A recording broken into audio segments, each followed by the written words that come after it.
This is NBC Palm Springs. Good evening. Thank you for joining us tonight. I'm Gino Lamont. And I'm Sarah Sanchez, streaming everywhere you are. And tonight we have a statewide flex alert in place because of our extended heat wave. We'll get to that in just a moment. Yeah, but first, our top story tonight. We're tracking the earthquake swarm south of the Salton Sea. More than 600 earthquakes in the last 24 hours. 97% of them are small, but they're a wake-up call for all of us here in earthquake country. Kitty Alvarado's in our satellite center. Kitty, we understand you received an earthquake alert on your phone yourself. Can you tell us about that? That's right, and I had completely forgotten that I downloaded the app until I was alerted about that 4.9 earthquake that shook Westmoreland, and so far that's the biggest in a swarm of quakes that's hit that region. It gave me at least 15-second warnings, but experts say those seconds can save lives. Mommy! It's okay. Westmoreland, just south of the Salton Sea, has been hit by a swarm of earthquakes, nearly 600 in a 24-hour period. The largest, a magnitude 4.9. Renowned seismologist Dr. Lucy Jones says this is normal in the region of the Brawley seismic zone. The chance of a 5 plus at the same location where the swarm is going on is relatively high. Jones says this will not trigger a quake on the San Andreas Fault. She says the largest quake produced in this zone happened in the same area with a swarm. Back in 1981, the largest one was 5.8. While earthquakes can't be predicted, earthquake. Drop, cover, hold on. You can get an alert before one happens. Amanda Moyer, the project manager of Earthquake Warning California, says getting a warning before it shakes is as easy as downloading the free app, My Shake, on your phone. This new and innovative tool is great to give people just a few minutes notice to take the appropriate action. Our state has the first earthquake warning system in the country. A network of seismic sensors are strategically placed around the state that register movement around the clock. That network will send an alert to the app on your cell phone when there's a significant earthquake that will affect you. The threshold to receive My Shake alert is a magnitude 4.5 or greater earthquake. The app is just one in a series of tools launched by the Office of Emergency Services that will help you be better prepared for the big one. Dr. Lucy Jones says the swarm of quakes should be a good nudge to take action. So here you're feeling earthquakes. It's a wonderful time to say, oh, right, this is part of it, and some of them are going to be bigger than this.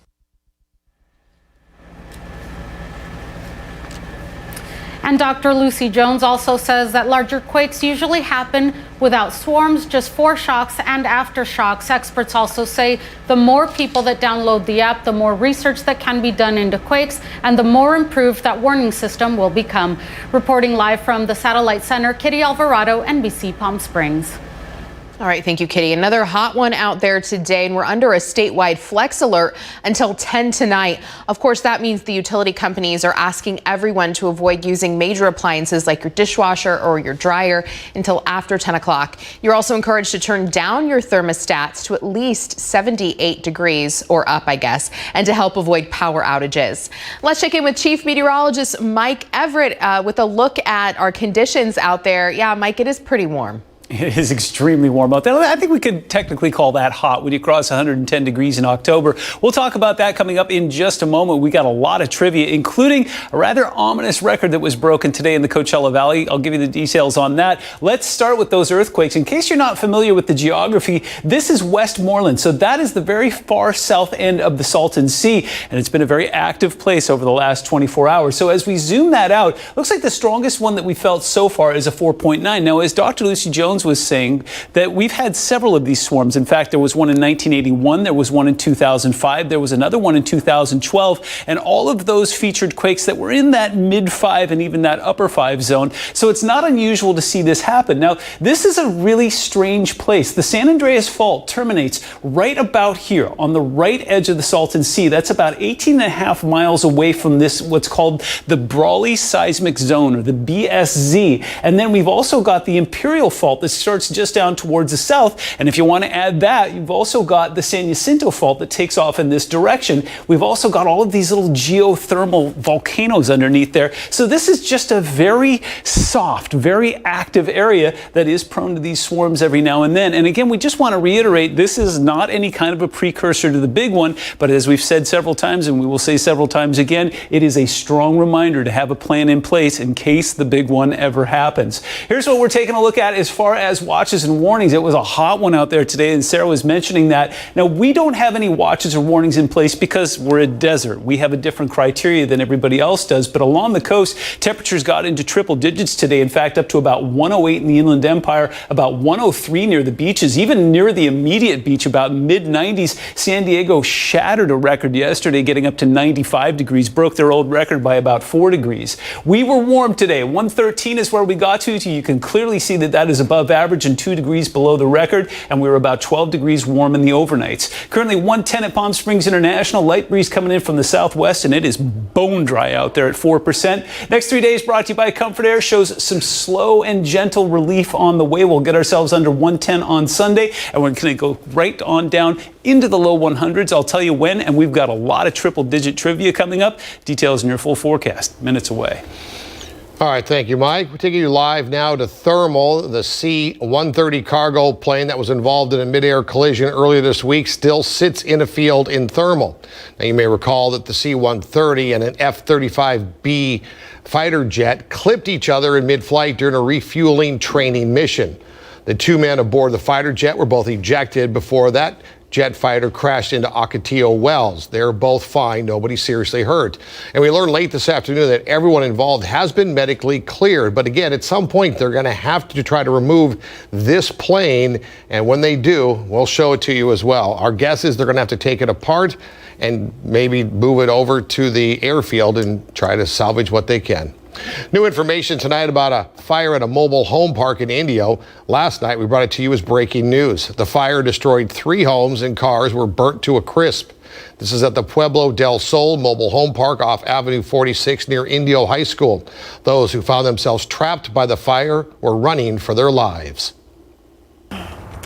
She went into her room and opened the window and threw the kids out so she can save her life. The American Red Cross is helping out all the people that were displaced. And coming up tonight on our 6 o'clock broadcast, we'll hear from the big sister who had to act fast to save her little brother's life. For the first time in 21 years, there's a help wanted sign hanging outside the city manager's office in the city of Palm Springs. David Reddy has decided to retire, and he joins us now to talk about it. Mr. City Manager, good evening. Hi, Gino. Let's talk about your decision now. You're younger than me, and you've been doing this for 21 years, but why retire now? Well, I'm moving through the life cycle rather well now, actually, Gino. But after 35 years in local government, and I've been just so fortunate to spend, the last 20 years in Palm Springs. It's like a dream come true. Yeah, so what's the plan? Land the beach, buy a lake house, canoe across the world? What are you going to do? Government service is just been my life, and actually, I'm from a public management standpoint. There's a lot. I'm really interested in doing some more research in the public management field, and I've been very interested in that area as well. But I want to continue to contribute to the society, to our community in any way I can. So you'll stay in Palm Springs? Absolutely, sure. Well, good. It's always hard to leave Palm Springs because it's like no place else. Yeah, that's true. Let's talk about your tenure as city manager. 21 years is a long time. You saw the downtime in the 90s. You saw the massive resurgence. And then you've also seen some of the most troubled times in our city, including right now. And of course, I suppose most memorably, when the FBI raided Palm Springs City Hall. What are your thoughts when you look back at some of those real trying times? So, Gino, as you can appreciate, there was always a lot of work to do. We need to bring the city back to be the tourism destination that it was. And so the convention center, the hotels, new hotels, remodeled hotels, the downtown project. So all those things in a comprehensive plan to bring Palm Springs back. And obviously, I think we were doing very well at that. with the airport, the downtown, and then COVID hits, and that changes everything. So between COVID and the economic impacts and the struggles that businesses have and people losing their jobs, so keeping people safe, all those were challenges, layers upon layers of things that were important, because that's what we're here to do, and we just needed to stay focused on those issues, whether they're good times or bad times. Were you surprised that the image of Palm Springs, truth be told, didn't really take that big a hit after the whole scandal with Mayor Pounier and the FBI? We made national, if not international news. Were you surprised that the town, frankly, didn't take that big a hit from the negative press? Well, I mean, that's still working itself through the process. So I not much I can comment on that. But what I can say, Gino, is that Palm Springs, whether it was through economic downturns or the times where you have periods that are challenging, it's keeping focused on creating public value. What do you need to bring into existence that improves the quality of life in our community? And that's what we've always been focused on. Let's talk about the city manager. Now, I would gather that outside of Palm Springs, most people have no idea who their city manager is. Yet you've always been very vocal, very out front, and very public. Was that a conscious choice on your part, or is it just part of the job when you're the city manager for a city like Palm Springs? So in Palm Springs, you have a very engaged community, and the city council is out there. They need to be out there. They wanted city manager out there, so we are engaged and involved. So like we have over 50 neighborhood organizations, and so we're very tuned in to listening and being part of the community.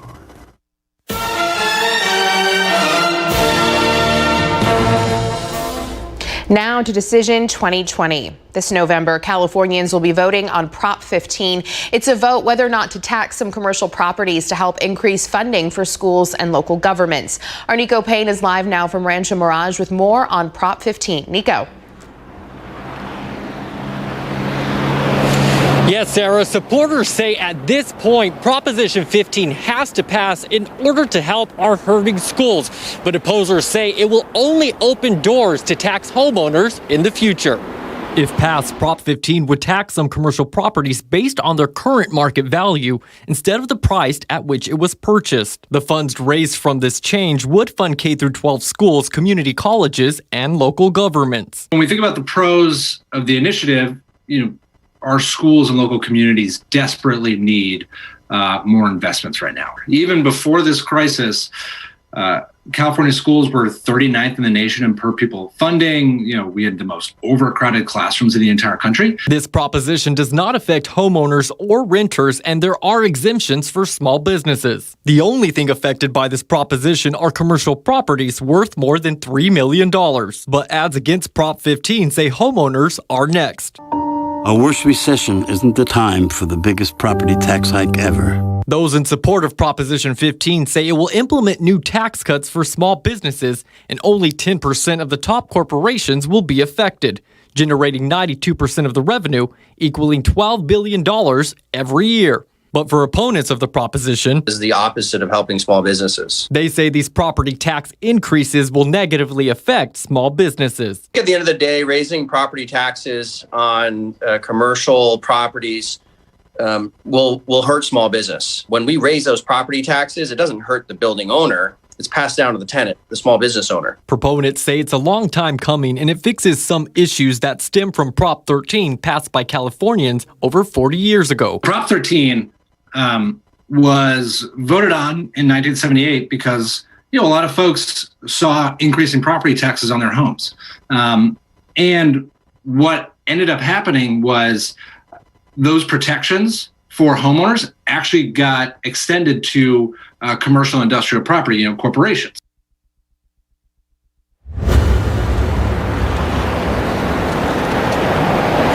If passed, Prop 15 will be implemented in 2022, and it will be phased in until 2025. Reporting live, Nico Payne, NBC Palm Springs. All right, thank you, Nico. Coming up next, Governor Newsom touring the fire zones as he focuses blame for the worst fire season ever. We'll be right back.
Governor Gavin Newsom toured the hard-hit areas recently damaged by the wildfires. He met with families who live there, blaming climate change as the reason for the extreme weather we've been seeing. Newsom declared a state of emergency for Napa, Sonoma, and Shasta counties.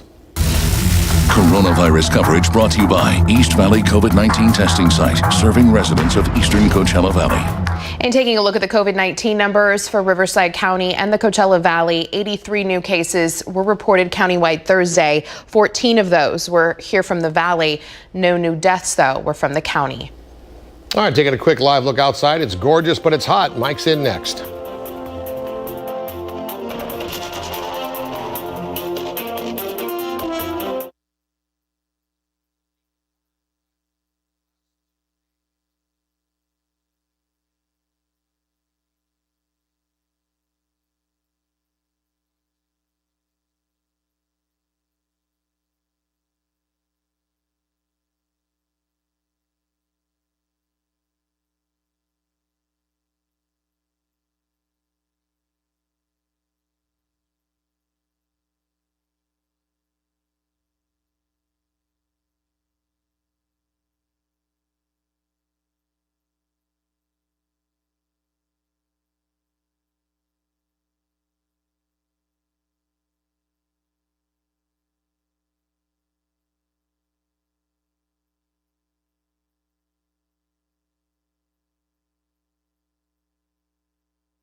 Welcome back. Here's a gorgeous live look courtesy of our Agua Caliente Casino Cam. Plenty of blue sky out there and a lot less smoke that we've seen in the entire month of September. Remember, about a month ago, especially around Labor Day, is when we really started to see that air quality going down. Taking a look right now, and as we zoom across the region, there's a plane in the sky. Good for him. And we're seeing a gorgeous silhouette there. Sunset's going to be really, really nice tonight. It's been hot. That is not a surprise to any of us. You know what? September is now in the books here, and it was a very, very warm one. Everything that you see here in red was above average temperatures. Everything that you see in yellow were some record breakers, including a couple of 120s there. There were 3 days, count them, 9, 10, and 11, that were delightfully below average. In fact, we got ourselves into double digits for a couple days there, but then boom, we warmed right back up once again. We started off October hot as well. 113 is where we got to, clearly almost 20 degrees above average, 2 degrees below the record set back in 1980. 79 in the overnights got us 12 degrees above average there, but still pretty darn warm. So the ominous record, if you were with Jerry Stefford this morning, 136 days that we've been triple digits or higher so far this year. That broke the old record back in 1958. And it looks like we're going to keep right on going. You know what? I got even nerdier with it. I did even more math, just in case you're wondering. The number of days that we've had that were 100 or more, 136. 110 or more, 65. And we've had 5 days that were 120 or higher. Now, there are no records trends that I know of associated with that, but I just love crunching numbers. First time that it was 100 degrees this year was on April 23rd. The first time we hit 110 was on May 7th, and the first 120 degree, of which we have had 5, was on July 12th. That's all according to Palm Springs International. Now, next time somebody's trying to tell you that this is just some sort of an anomaly or a blip, it is not. Show them this. We are seeing temperatures that are constantly getting warmer and warmer. Bear with us through the month of October. We're going to continue to tell you some ways that we can work together to get some of those numbers back down and put a little bit of hope on the horizon. Currently 94 in the Yucca Valley, 108 in Desert Hot Springs, 107 is your number in Coachella, triple digits out towards 29 Palms, a delightful 73 up in Big Bear, but Idlewild broke a record once again today, currently sitting at 91. I'll give you those numbers tonight at 6. Current winds are starting to make that shift. We've seen that easterly flow throughout the day. We're starting to see that switch around to the west and northwest. Give us a little bit of ventilation tonight. We could use it because it's warm and it will stay that way through the rest of the night. We'll break into the upper 80s right around midnight tonight, get ourselves into the mid 80s around 2 a.m., and we'll get ourselves into the 70s. In fact, about 2 degrees cooler at 6 a.m. on Friday morning than it was this morning, but it's going to be another hot one. We boom up to 111. Those dew points will sit in the low to mid 20s. That's going to be about 4 or 5% humidity. It will be hot. It will be dry. 111 in Palm Springs and Palm Desert, 110 in Thousand Palms, 109 in Indio, double digits up in Joshua Tree, delightful 79 in Big Bear City, and 103 in Cabazon. Your Comfort Air 7-day forecast shows us finally breaking below 110 on Sunday. We'll do that for a couple days, Sunday and Monday, and then the trend is gradually downwards. We'll get ourselves down to about 102 on Thursday, and look at that, overnights in the 60s. The Jocelyn Center is a treasured oasis for our Valley seniors where they stay healthy and engaged. Join NBC Care's Sandy Newton and Dale Johannes for a unique fundraising experience on Saturday, October 3rd at 6:30 p.m. Help keep Jocelyn in motion.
Furloughs have started for more than 30,000 airline employees. The $25 billion federal payroll assistance has run out, leaving no new deal in its place.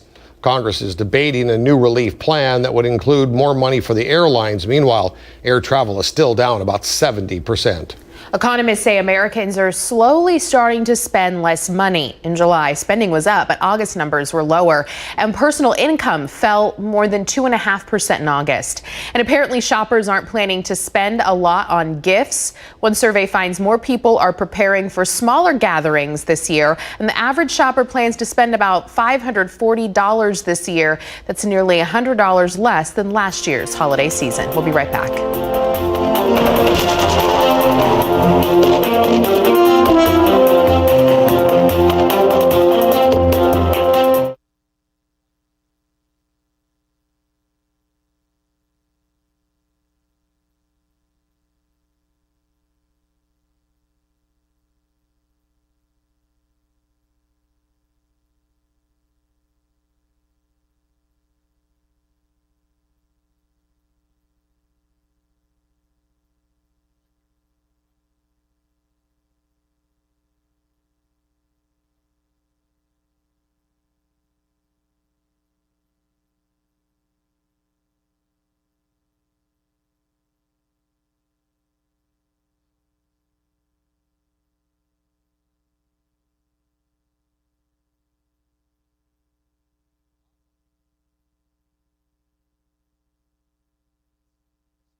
That'll do it for us here tonight at 5. It's interesting because we're across the studio, so I have no idea if Gino's going to start talking. If I'm going to start talking, I can't gauge him. Right? Doesn't it feel different? No, the words are right there in the camera. When it says my name, I talk. Now he's going to read the teleprompter. I follow the rules. When we come back here at 6, we've got that exclusive interview with the family who did lose their home last night in a fire in India. We're going to hear the heroic actions of the sister. We'll see you back here in 30 minutes.